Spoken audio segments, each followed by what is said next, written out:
Dacă găsești un reportofon pe stradă, care-i primul lucru pe care îl faci? 210, probă? Și după ce te convingi că merge, Da. Deci, eu sunt șarpe, am 26 de ani și de vreo 4-5 ore sunt homeless. București, mai 2021. Șarpe a fost DJ, dar a ajuns să trăiască pe stradă.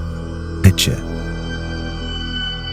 Că am stat ca prostul și am așteptat să ne revenim când era clar că nu ne mai reveneam. Că eu am încercat să fac rost de un job de brancardier, curier, șofer, mă rog, toate rahaturile de joburi din domenii care încă funcționează, când deja se dădeau cu super șpăci și pe super pile.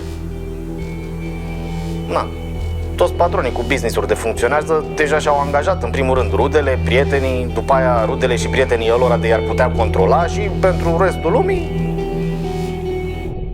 Iar lumea se pare că are alt plan pentru șarpe.